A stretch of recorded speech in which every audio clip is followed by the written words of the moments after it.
नमस्कार प्यारे बच्चों, इस वीडियो में +1 क्लास के मैथ सब्जेक्ट के चैप्टर नंबर 14 मैथमेटिकल रीजनिंग की एक्सरसाइज 14.5 स्टार्ट कर रहे हैं। यहाँ पे हम सीखेंगे स्टेटमेंट को वैलिडेट करना, क्या वो ट्रू है या फॉल्स है उसके बारे में। हमने अभी तक क्वांटिफायर्स के बारे में पढ़ा है, कनेक्टर्स के बारे में पढ़ा है, तो जैसी स्टेटमेंट होगी उसी हिसाब से हम रूल्स लगाएंगे। पहला, अगर हमारे पास P and Q means and वाली कोई स्टेटमेंट है तो उसके लिए हमारे पास दो स्टेप हैं। स्टेप 1 में हमने क्या शो करना है, show that P is true, show that P is true. And step 2 में हमने क्या करना है, show that Q is true. जब दोनों ही ट्रू होंगे तभी वो स्टेटमेंट पूरी की पूरी क्या होगी, ट्रू होगी। जैसे अगर मैं कहूँ 18 is divisible by 2 and 3, 2 and 3, तो हम पहले दिखाएंगे 18 is divisible by 2, 18 is divisible by 3। जब वो दोनों की होगी तब ये स्टेटमेंट ट्रू होगी। अगर मैं यहाँ पे कह देता 2 and 4, 18 is divisible by 2 and 18 is जो क्यों स्टेटमेंट होती है हमारी 18 is not divisible by 4, तब हमारे पास ये स्टेटमेंट ट्रू नहीं होती। तो ये दोनों स्टेप करके दिखाने जरूरी हैं, हमने दोनों स्टेटमेंट अलग अलग ट्रू करके दिखानी है जो इसकी कंपोनेंट्स होंगी। रूल 2, P और Q, यहाँ पे हमने क्या करना है, यहाँ हमारे केस बनेंगे। केस 1, इफ हम किसी एक को फॉल्स मान लेते हैं, इफ P इज फॉल्स, मान लेते हैं कि P हमारी फॉल्स है, then show that Q must be true. तो उनमें से एक जरूर ट्रू होना चाहिए तभी वो पूरी स्टेटमेंट। या फिर दूसरा केस, वहां पे स्टेप थे, यहाँ पे केस सेकंड, अगर हमने इफ Q इज फॉल्स, हमने Q को फॉल्स मान लिया, मान लीजिए Q फॉल्स है, then show that P must be true. P जो है वो ट्रू होना चाहिए, ठीक है। इसके बाद रूल 3, इफ देन में केस 1, यहां पे हम direct method, if P is true, show that Q is true। if then में ये हमारा डायरेक्ट मेथड कहलाता है, डायरेक्ट। अगर कॉन्ट्रा पॉजिटिव मेथड से करें हम, if Q is not true, अगर Q नहीं ट्रू है then P is not true. ये हमारा डायरेक्ट मेथड था, ये हमारा कॉन्ट्रा पॉजिटिव हो जाएगा, कॉन्ट्रा पॉजिटिव मेथड, ठीक है। इसके बाद इफ एंड ओनली इफ, अगर P एंड Q हमारी दो कंपोनेंट स्टेटमेंट्स हैं तो इसमें भी step 1, P is true if Q is true, and second में Q is true if P is true। दोनों शो करके दिखानी पड़ेगी हमें, P ट्रू होगा अगर Q ट्रू होगी और Q स्टेटमेंट ट्रू होगी if P is true, दोनों स्टेप करने पड़ेंगे।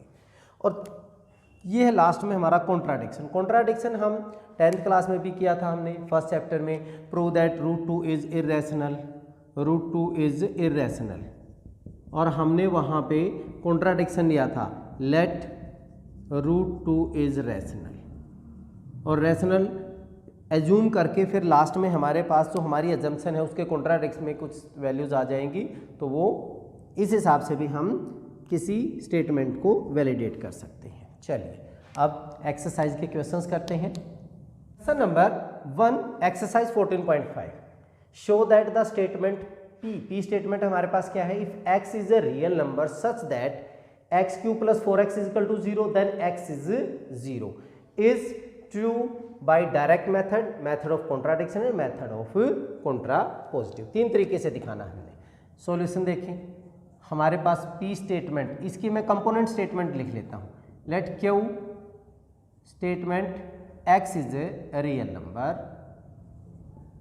x is a real number such that x Q plus 4x equal to 0 और R स्टेटमेंट हमारे पास क्या हो गया, x इज 0। अब डायरेक्ट मेथड में P स्टेटमेंट ट्रू कब होगी, first one direct method P statement true कब होगी, Q ट्रू करके R को ट्रू कर दीजिए। If Q is true then R is true. So let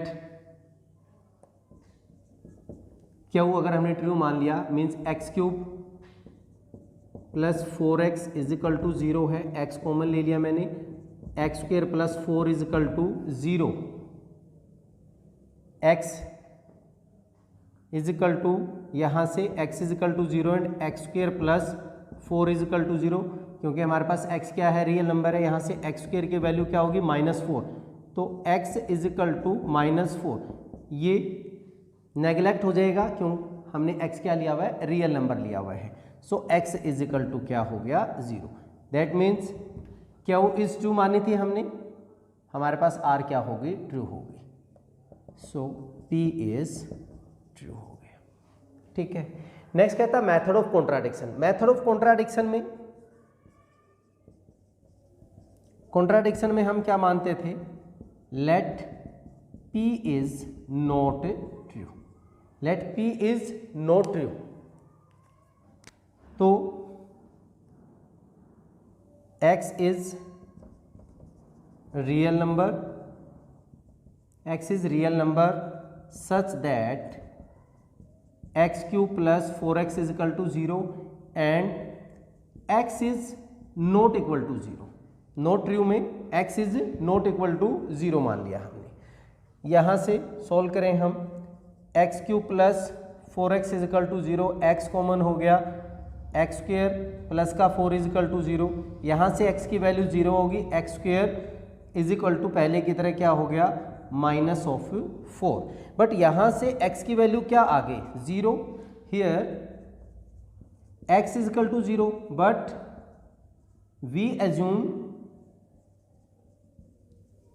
we assume that x is not equal to 0, तो contradiction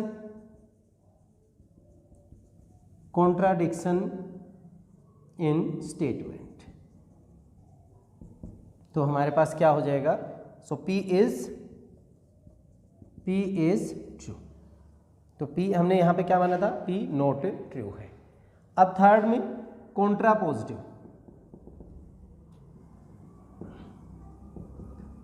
contrapositive में क्या होता था, नेगेशन ऑफ, यहाँ पे क्यू आर है, negation of R implies negation of Q, ये हमने शो करना है। लेट, हमने क्या कहा, let R is not true, let R is not true, that is x is not equal to 0। Now we will prove that Q is not true. अगर x is not true है then x Q plus 4x equal to, ये कैसे लिखा जा सकता है, x into x square plus 4, x into x square plus 4 which is positive, ये क्या रहेगा, 0 नहीं है, नेगेटिव हो या पॉजिटिव हो तो ये हमारे पास पॉजिटिव ही रहेगा, ये भी हमारा 0 नहीं है, सो इन दोनों की multiply is not equal to क्या रहेगा, 0, ये तो हमारा पॉजिटिव ही रहेगा, ये वैल्यू नेगेटिव हो पॉजिटिव हो बट 0 नहीं है, तो इन दोनों की मल्टीप्लाई जो है 0 नहीं हो सकती। This implies, which implies q is not true, x Q plus 4x is not equal to 0 हो गया, so q is not true, so by contrapositive P is true हो गया। ठीक है, बहुत ही आसान सा था। चलिए अब क्वेश्चन नंबर 2 करते हैं। Question number 2, show that the statement for any real number a and b, a square is equal to b square implies that a is equal to b is not true by giving a counter example. हम कोई counter example देके भी उसकी validity check कर सकते हैं। तो let a is equal to मैंने 2 मान लिया, b इज इक्वल टू मैंने -2 ले लिया, देन a स्क्वेयर 2 का स्क्वेयर b स्क्वेयर -2 का square that is 4 and 4, that is a square is equal to b square but a is not equal to b as 2 is not equal to -2। तो हमने counter example दे दिया कि a square is equal to b square तो हो सकता है but a is not equal to b हो गया। चलिए इस वीडियो में इतना ही, नेक्स्ट वीडियो में अगले क्वेश्चन के साथ मिलते हैं, तब तक के लिए जय हिंद जय भारत।